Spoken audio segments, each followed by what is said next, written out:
اعوذ باللہ من الشیطان الرجیم بسم اللہ الرحمن الرحیم۔ ناظرین محترم سلام علیکم۔ ہمارا موضوع جو کہ مستقل چل رہا ہے مختلف موضوعات کے ذیل میں، انشاءاللہ آج جس موضوع کو آپ کے درمیان بیان کرنا مقصد ہے وہ عقیدہ اور عقل کے عنوان پر ہے، یعنی فیتھ اینڈ وزڈم۔ گزشتہ کلپ میں ہم نے عرض کیا تھا کہ پروردگار عالم نے اس عقیدے میں بڑی طاقت رکھی ہے۔ انسان خود اگر جانے کہ اس عقیدے کے اندر کتنی طاقت ہے تو اس کو خود تعجب ہوگا۔ ایک تجربہ، کیونکہ اگر ہم دیکھنا چاہیں تو جس طریقے سے سائنٹیفک خود ایک تجربہ رہا ہے اس کو لے کر عقیدے کے اوپر، کہ دانشگاہ ہاورڈ یونیورسٹی، اس میں ڈاکٹر ہنگری کا یہ باقاعدہ آرٹیکل بھی ہے کہ جس کے بارے میں اس نے لکھا کہ عقیدے میں کتنی طاقت ہے۔ کہتا ہے کہ میں نے 2 گولیاں لیں اور 2 گولیاں لینے کے بعد ایک گولی میں نے سونے والی رکھی اور ایک گولی جس سے نیند بھاگے جاگنے والی رکھی، اور 2 لڑکوں کو دی، اور اس کے برعکس ان سے کہا کہ یہ جو سونے والی گولی ہے یہ تمہیں جگائے گی، یعنی اس کا عقیدہ یہ بنایا کہ یہ گولی جو ہے وہ تمہیں جگائے گی۔ دوسرے والے کو دیا جسے جاگنے والی دینی تھی، اس سے کہا کہ یہ گولی جو ہے تمہیں سلائے گی، یعنی یہ برعکس اس کو کر دیا، یعنی جس کو جاگنے والی دینی تھی اسے سونے والی دے دی، اور جسے سونے والی گولی دینی تھی اسے جاگنے والی دے دی، اور ان کو برعکس اس کے بارے میں بتا دیا۔ اب جب یہ عمل انجام دیا، یعنی ان کا عقیدہ یہ بنا دیا کہ یہ گولی تمہیں اس طریقے سے افیکٹ کرے گی، کام کرے گی، تو اس کے جواب میں جب ان کو رزلٹ سامنے آیا تو اس کا رزلٹ وہی آیا جیسا وہ سوچ رہے تھے، کہ جس سے سونے والی گولی دی تھی وہ جاگ رہا تھا، اور جسے جاگنے والی گولی دی تھی وہ سو رہا تھا۔ کیوں؟ کیونکہ ان کا عقیدہ ویسا بن گیا۔ یہ تو ایک سائنٹیفک اور دنیاوی فارمولا کہ جو ہمارے سامنے ہے، کہ انسان کا عقیدہ اس قدر طاقت رکھتا ہے کہ اس کی عادت، اس کی فکر، اس کی بدن کی جو لینگویج ہو جاتی ہے وہ تمام اس عقیدے کے مطابق عمل کرنے لگتی ہے۔ لیکن یہاں سوال یہ آ جاتا ہے کہ یہ جو عقیدہ پروردگار کے جو ہمارے پاس ایک نعمت ہے کہ ہم عقیدہ ہمارا جو ہوتا ہے، یہ عقیدہ ہمیں کیسے پتہ چلے کہ ہمارا عقیدہ صحیح ہے یا غلط ہے؟ چونکہ ہم نے جانا کہ عقیدہ ہمارے اوپر اثر کرتا ہے۔ اگر ہم نے عقیدہ یہ بنا رکھا ہے کہ دوائی میں شفا ہے تو دوائی میں شفا ہے، اگر ہم نے عقیدہ بنا رکھا ہے کہ دعا میں بھی شفا ہے تو دعا میں بھی شفا ہے، یعنی ہر وہ چیز جو ہم عقیدہ بنا لیں گے وہ ہماری حقیقت بن جاتا ہے، جو ہم نے گزشتہ بیان کیا ہے۔ لیکن اب سوال یہاں پر جو میں عرض کر رہا ہوں وہ یہ کہ ہمیں کیسے پتہ چلے کہ ہمارا عقیدہ صحیح ہے یا غلط؟ تو اس کے لیے بھی فارمولا ہے، ایک بہت اہم فارمولا، کہ اگر آپ یہ جاننا چاہتے ہیں کہ جو ہمارا عقیدہ ہے وہ صحیح ہے یا غلط، تو سب سے آسان طریقہ یہ ہے کہ آپ یہ دیکھیں جو آپ کا عقیدہ ہے، آیا وہ عقیدہ آپ کو طاقت دے رہا ہے، پاور دے رہا ہے، قدرت دے رہا ہے، یا ڈر پیدا کر رہا ہے، خوف پیدا کر رہا ہے، پریشانی میں ڈال رہا ہے۔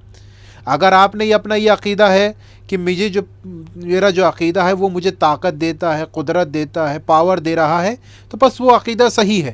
لیکن وہ عقیدہ جو اس میں آپ کو ڈر مل رہا ہو، پریشانی ہو رہی ہو، تو وہ عقیدہ غلط ہے۔ یہ ایک فارمولا ہے، چھوٹا فارمولا جسے کہا جائے انسان شناخت کیسے کرے۔ لیکن یہ اگر ہم اسلام کی بنیاد کے طور پر دیکھیں، اسلام بھی ہمیں اسی چیز کا پیغام دے رہا ہے، میسیج دے رہا ہے، تربیت ہمیں اسلام اسی طریقے سے کر رہا ہے کہ دیکھو تم وہ عقیدہ مت لے لینا کہ جس سے تمہیں پریشانی مل رہی ہو، جس سے تمہیں نقصان حاصل ہو رہا ہو۔ بس اسلام کی بنیاد کیا تھی؟ قولوا لا الہ الا اللہ تفلحوا، لا الہ الا اللہ کہو کامیاب ہو جاؤ گے۔ یعنی بتایا کہ جب تم لا الہ الا اللہ کہہ دو گے، یعنی جو ہے وہ فقط خدا ہے، خدا کے علاوہ کوئی نہیں، کوئی معبود نہیں، تو بس یہاں کیا ہمیں مل رہا ہے؟ ہر طریقے کا ظلم دور ہے، ہر طریقے کا ستم دور ہے، ہر طریقے کی مشکلیں آپ سے دور ہیں۔ یعنی ہر وہ عقیدہ کہ جو آپ کا جس چیز کو لے کر تھا کہ جس سے آپ کو پریشانی مل رہی تھی، ڈر مل رہا تھا، وہ تمام عقیدے ختم ہو جاتے ہیں جب انسان لا الہ الا اللہ کہہ دیتا ہے۔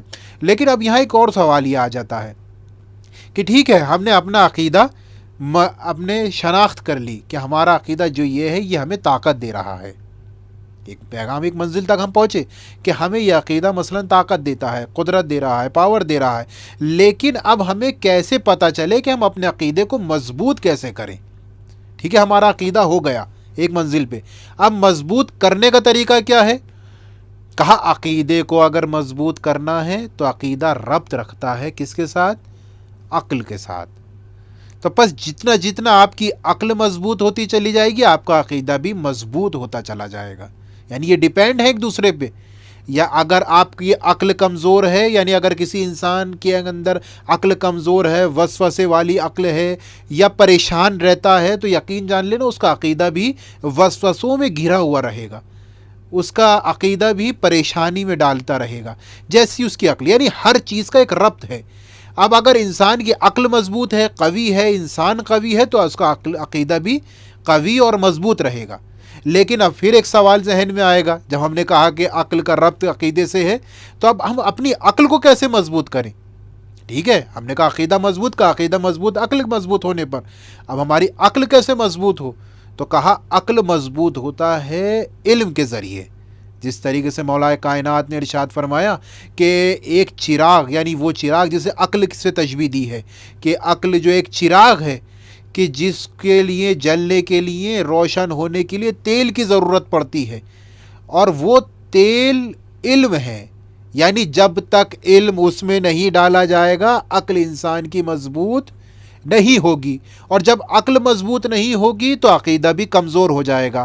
یہ پیغام آج کے دور کو دیکھتے ہوئے بھی سب سے اہم پیغام ہے کہ دیکھیں، ہر چیز یہ نہیں کہ انسان سوچے میرا عقیدہ، آپ کا علم کس پیمانے پر ہے۔ جتنا مضبوط آپ کا علم ہوگا اتنی مضبوط آپ کی عقل ہوگی، اور جتنی مضبوط آپ کی عقل ہوگی تب جا کر آپ کا عقیدہ مضبوط ہو پائے گا۔ اور اگر دیکھیں کہ دنیا کے اندر اگر کوئی واقعاً اہم ترین اور سب سے زیادہ ضروری ترین علم جو ہے اور خوبصورت ترین علم خدا کا علم ہے، قرآن کا علم ہے، اہل بیت کا علم ہے، تو لہٰذا ہمیں چاہیے کہ ہم اپنی عقل کو مضبوط کرنے کے لیے علم کو حاصل کریں۔ اگر مطلب جب ہم نے عقل مضبوط کر لی تو عقیدہ بھی آٹومیٹک مضبوط ہو جائے گا۔ لیکن ہاں، یہاں پہ اگر ہم یہ دیکھنا چاہیں کہ آیا اہل بیت علیہ السلام نے کوئی شناخت بتائی عاقل ہونے کی؟ اگر ہمیں کیسے معلوم ہو کہ ہم عاقل ہو گئے، عقل مند ہو گئے؟ ٹھیک ہے، ایک انسان نے بہت زیادہ علم حاصل کر لیا، پھر ایک سوال ایک ذہن میں آ جاتا ہے، آیا ہم عاقل ہو گئے ہیں یا نہیں ہوئے؟ ہمارے پاس عقل کامل ہو گئی یا نہیں ہوئی؟ کہا اس کا فارمولا بھی رسول اللہ صلی اللہ علیہ وآلہ وسلم نے دے دیا۔ کہا اگر تم یہ جاننا چاہتے ہو کہ تمہاری عقل مضبوط ہو گئی، یعنی تم عاقلوں میں شمار ہونے لگے ہو، تو یہ جان لینا کہ تم اپنی شہوت کو کتنا کنٹرول کر پا رہے ہو۔ اگر تم اپنی شہوت کو کنٹرول کر رہے ہو تو تم عاقل ہو، اگر شہوت کو کنٹرول نہیں کر رہے تو تم عاقل نہیں ہو۔ یعنی یہ بھی نہیں کہ اگر کوئی انسان بہت زیادہ علم حاصل کر لے، اور بہت زیادہ علم حاصل کرنے کے بعد شہوتوں میں ڈوبا ہوا ہے، تو وہ انسان عاقل نہیں ہے، عقل کے لحاظ سے مضبوط نہیں ہے، اس کا عقیدہ بھی کمزور ہے۔ علم کے ساتھ ساتھ شہوت پر کنٹرول ہونا بھی ضروری ہے، نفس پر کنٹرول ہونا بھی ضروری ہے، کیونکہ شہوت بھی کئی طریقے کی ہوتی ہے۔ ایک مثال میں اگر دیتا چلا جاؤں، دنیاوی حوالے سے مثال دوں کہ اگر شہوت کے اعتبار سے ہم دیکھیں تو شہوت کئی طریقے کی ہیں۔ مثال کے طور پر ایک شہوت ہے کھانے پینے کی شہوت، کئی طریقے، وہ انسان کو ایک کھانے پینے کا شوق ہے۔ جب بھی کہا جاتا ہے کہ ایک آئی فل اور مائنڈ فل کھانے کے لیے ریلیٹڈ ہے، اکثر اس چیز کے بارے میں استعمال کرتے ہیں کہ آئی فل ایٹنگ اور مائنڈ فل ایٹنگ۔ یعنی کیا؟ یعنی ایک انسان ہے جو دیکھتا ہے اور دیکھ کے کھانا شروع کر دیتا ہے، ایک حد نہیں بناتا، کھانا شروع کر دیتا۔ یہ اس کو مسئلہ نہیں ہے کہ وہ مجھے فائدہ دے گی یا نقصان دے گی، مگر کھاتا ہے۔ بس وہ انسان کیا ہوتا ہے؟ بیماریوں میں مبتلا ہو رہا ہے، کولیسٹرول بڑھ رہا ہو، دیگر مشکل اس کے ساتھ پیدا ہونے لگتی ہیں۔ لیکن ایک انسان ہے جو مائنڈ فل ایٹنگ پر ہے، یعنی کیا؟ یعنی وہ سوچ سمجھ کے کھاتا ہے، یعنی اپنی شہوت کو کنٹرول میں کیے ہوئے ہے۔ جب اپنی شہوت کو کنٹرول میں کیے ہوا ہے تو وہ کامیابی اور ساری چیزیں اس کو حاصل ہو رہی ہیں۔ بس آخری نقطہ اور اپنی بات تمام کر رہا ہوں. یعنی ہمیں پتہ چلا کہ انسان کے لیے عاقل ہونے کے لیے جہاں علم کی اتنی اہمیت ہے، علم کے ساتھ ساتھ اس کو اپنی شہوت پر کنٹرول کرنا بھی ضروری ہے، اپنے آپ کو عاقل بنانے کے لیے، اپنے عقیدے کو مضبوط کرنے کے لیے. اگر ہم واقع رسول اکرم کی احادیث کی طرف نگاہ کریں تو ہمیں واقع نظر آئے گا کہ وہ پیغامات ہمیں دیے ہیں شہوت کو لے کے، کہ انسان کو چاہیے کہ اگر اپنی شہوت کو کنٹرول میں کر رہا ہے تو اپنی زبان کو دیکھے کہ اس کی زبان کتنے اس کے قابو میں ہے. اگر اسے دیکھنا ہے کہ اس کا عقیدہ مضبوط ہونا ہے تو یہ دیکھے کہ اس کی آنکھیں اس کی کتنے کنٹرول میں ہیں.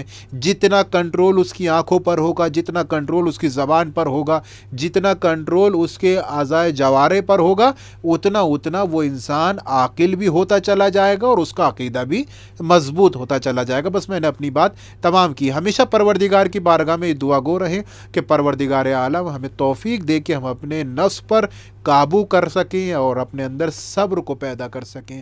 والسلام علیکم ورحمۃ اللہ وبرکاتہ.